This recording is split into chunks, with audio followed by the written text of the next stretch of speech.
Welcome once again to a new little tape set. These next two tapes are all based upon a book written by Billy called The Psyche. And this book covers quite a bit of interesting information. Among the fascinating things that Billy learned throughout his lifetime, as well as through his contacts with the Pleiadians and other races, was a lot of information about how we think, what spirituality is. We've already listened to some tapes on about the Talmud Emmanuel, about Jesus and Emmanuel. And if you've listened to the tapes on creation now, you have some foundation for the Pleiadian philosophy about what a creation is, how it creates a universe, and how it creates life forms, and how we ourselves, our humans, go through those life cycles. So we're providing a foundation for moving up to the point of day-to-day thinking. Okay. Now we're moving into an area, after listening to the meditation tape, you've got some ideas now psychically about how your psyche works, how your brain works, and the different parts of ourself, the material side and the spiritual side. We've gone over that a little bit. So we're going to go a little farther into that now and start trying to apply some of this information to our day-to-day living. And most of this is brought out, like I say, in this book written by Billy called The Psyche. And it has, of course, to do, it's in direct meaning to the psyche of the material mind, which is the storehouse for all of our feelings and thinkings about ourselves. It's, it's the persona. It's how we perceive the world, so to speak. So that was the title for his book, but it deals with a number of things, going over memory, concentration, how to actually learn how to think, and so forth.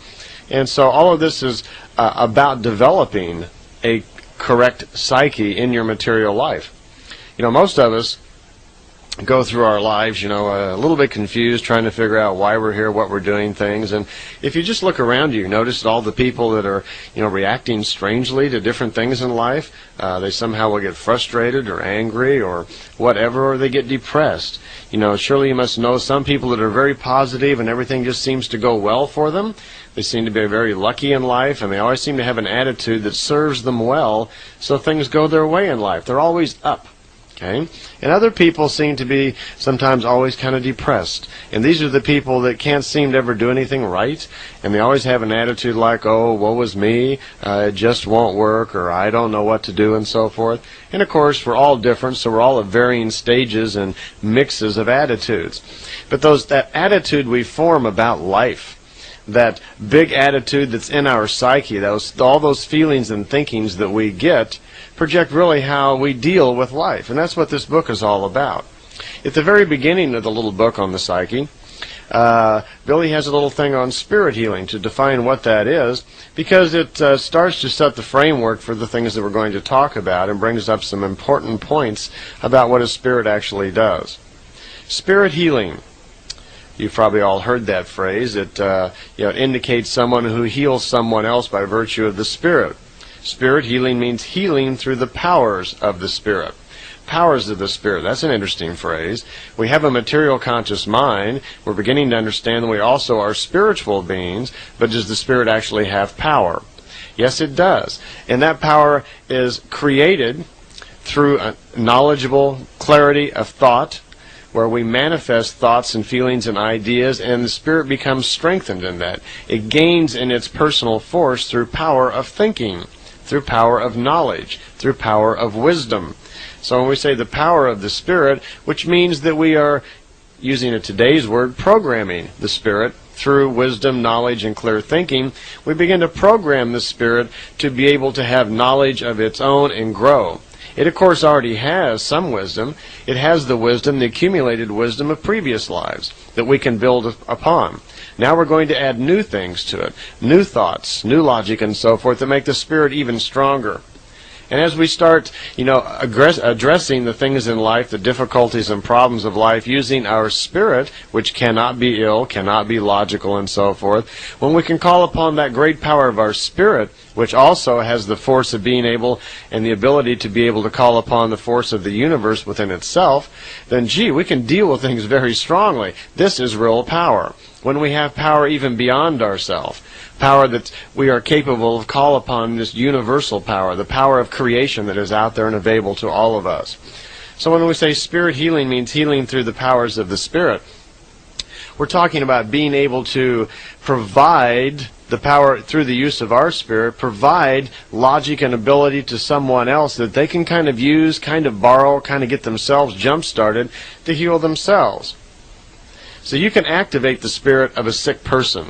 A sick person, one who has, say, some sort of illness of the liver or kidneys or something like that, some sort of illness of the body. It might even be an illness just of the mind, some sort of sickness in their psyche. You can help that person. And what you do actually is through the force of your own spirit, through the clear thinking, logical power of your spirit, you can activate their spirit. Because see, they actually heal themselves. You must motivate and make their spirit work for themselves. Because in most cases, quite a few cases, they're probably sick because of the ill, negative thoughts in their spirit. They're probably using their spirit improperly, if they're using it at all, or they're thinking so negatively and depressively they may have been causing the illness.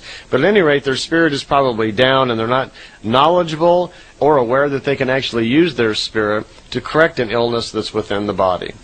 So you can motivate and make their spirit useful. This is going to require a lot of brain work on their part because the fact is they have to do the actual healing.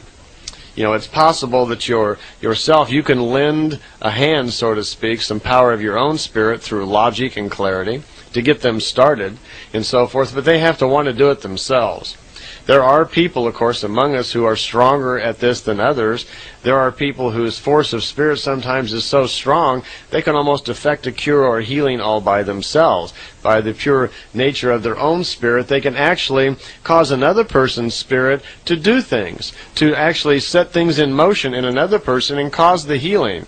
But what they're actually doing is using the other person's spirit to do the healing. It isn't their own. It's through the force of their own spirit that they're able to direct and motivate the other person's spirit. Okay? So the other person actually has to do the brain work. He must heal himself. You can start the ball or the rolling, give a push in the right direction, whatever. You can also use the magnetic field, your auric field around yourself, to also affect people. This is where hands-on healing comes into play. This is also another way that can be effective, where the power of your spirit. We're going to talk more about the aura later on, but just for our short little story right here, bear in mind that the aura projects the thinking of the individual, that who you are spiritually is projected in your aura. If you are a person of great power of spirit, clarity and logic, then it not only shows in your aura, but it affects the aura as far as the magnetic field and the actual frequencies in the aura. So your aura itself can come in contact with the aura of another person and serve that purpose also, as to actually heal. This is a very good way to get rid of headaches and things like that. If someone's just kind of feeling down or a little achy and painful and so forth, you quite often can just blend your aura with theirs, and that's commonly done like usually with the hands. Hands are great areas of sensitivity. You can move your hands into the aura of another individual and hold it there for a period of time, and generally a headache will probably go away. What's happening here is the frequencies. The frequencies of your aura, of your power of spirit, then, are actually moving into the aura of another person and causing a realignment of the magnetic field of their aura, which has an effect on their body.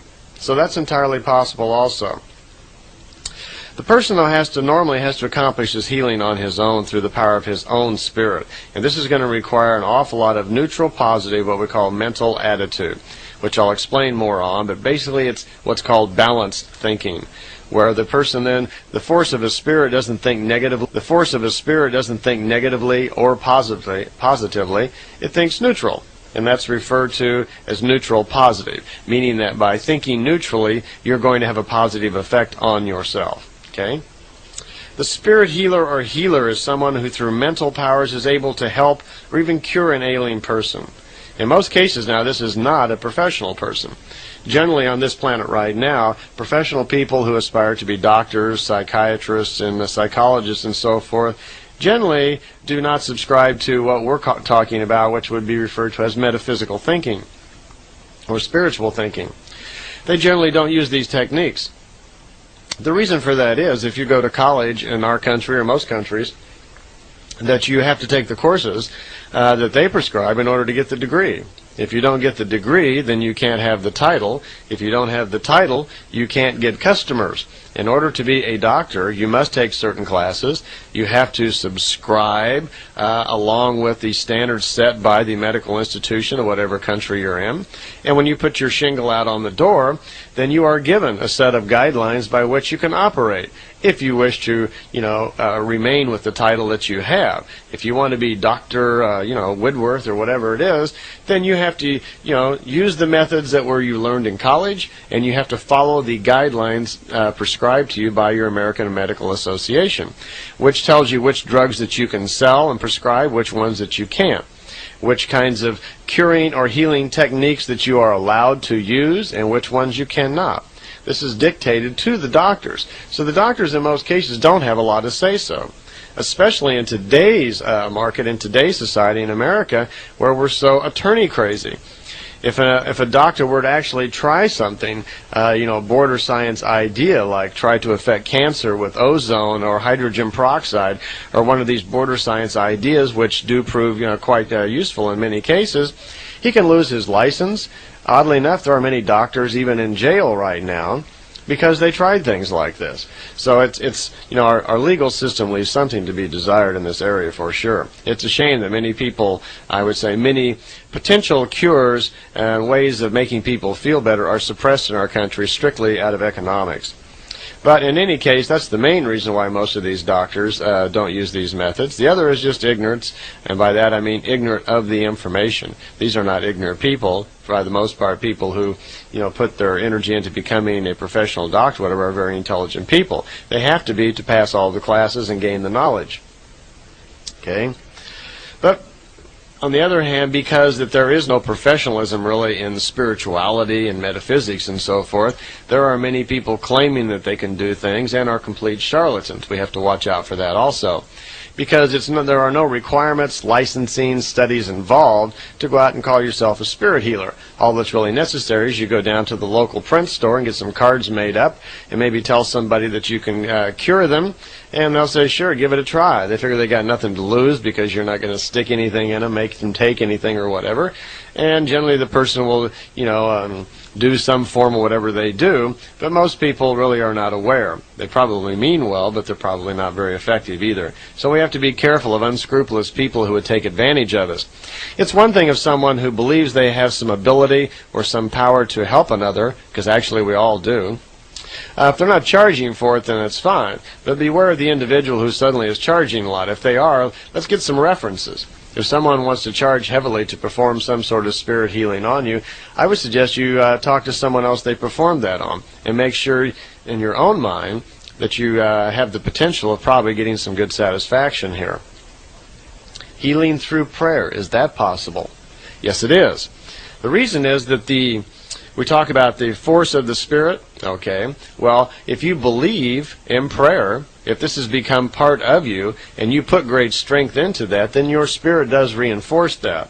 So even though prayer generally is a call outward, out to some other source, a person who believes strongly in that actually can have effect on themselves. So prayer can be also a potential way of helping to one's own self.